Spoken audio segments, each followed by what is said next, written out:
goes with me to our classroom. I'm picking up good vibrations. She's giving me excitations.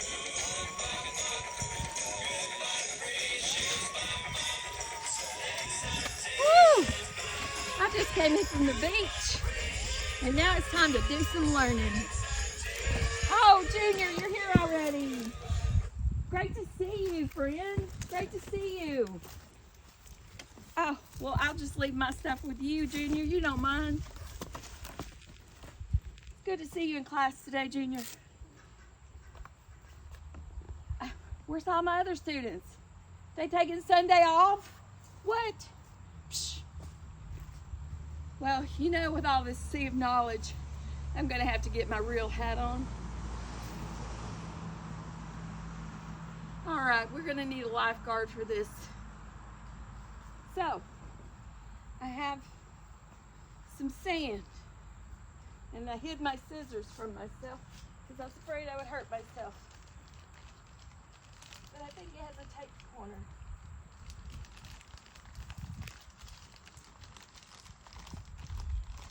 Oh, it does, it does. So look at what we're gonna do, boys and girls. Oh goodness, friends, do you not love to play at the beach? The Beach Boys, just the name alone, they talked about the beach. They talked about sand. There's 3 types of soil. Sand is my favorite. And then there's loam, that dark stuff on top. And there's clay. That's the part that holds water and becomes expansive, and you can make art and sculpture with it. Oh, that's enough for now. It's not wet enough to build anything with. It's just gonna pour out like rain. Just pour out like rain. And so that's sand. And so I want you to look over here with Junior. Junior, look at our soil. Look at all our beautiful layers. Clay and our lighter color sand is usually on the bottom. And our loam and darker, richer soils are usually on top. That's usually where we put our plants. Here, Junior, you play with some sand. Oh, Junior, don't knock in the floor. Those ladies will have to vacuum. So, that's how our plant is growing. It has that dark soil. It has dark soil, and it makes beautiful flowers. But why don't you see butterflies at the beach? You don't see butterflies at the beach because there's no dark soil there.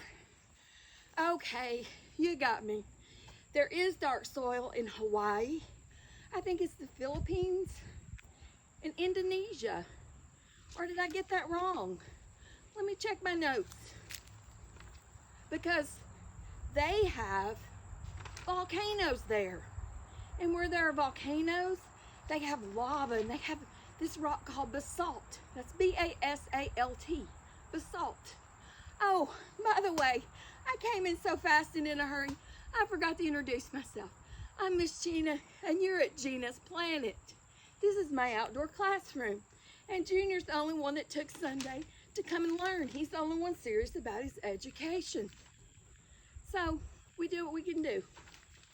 So, anywhere that there are volcanoes, we have, oh, yes, Hawaii, Japan, and Iceland. I got it wrong.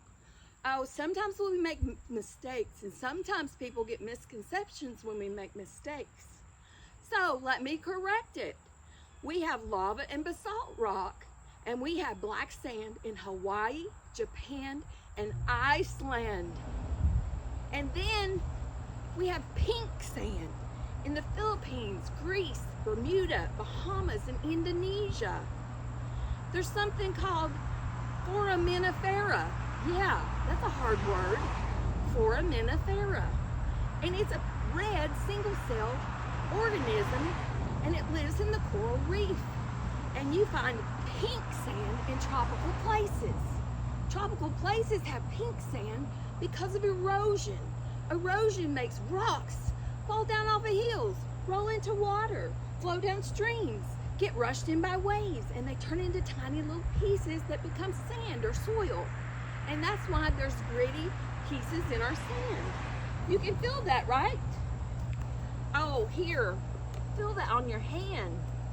Oh, look, oh, isn't that wonderful? Look at that. And so when you feel sand, that's why it's gritty. It used to be a rock or something else, something living perhaps. So in the Philippines, Greece, Bermuda, Bahamas, and Indonesia, spots like that, we find pink sand. Isn't that the coolest?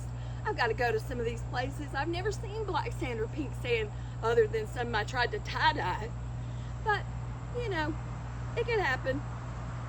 So it depends on what rock it came from. So the tan rock in quartz makes the tan sand like Junior has. And there's this process and this chemical called iron oxide, and it's sort of like rust, when a nail rusts and turns this rusty reddish color. But the quartz and the iron oxide and feldspar, which is a mineral, make the sand look like what Junior's playing with. So anyway, did you know that sand can be turned into glass? Yeah, I said it. I can drink out of sand, sorta, somehow. Anyway, in the movie Sweet Home Alabama, they put some rods in the ground, they're metal, and lightning comes and just strikes them, and it turns into glass. Who knew?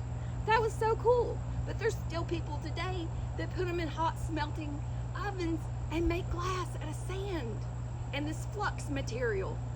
Oh, it's so cool. You should look it up on YouTube sometime. So anyway, I'm gonna go ahead and give some private tutoring to Junior today. And we're gonna read some great books. We're gonna read I'm Inside a Book. Oh, and one of my favorites, let me tell you about this book. If you love soil and want to know more about soil, or if you love gardening, this is The Curious Gardener. And this little boy goes all over.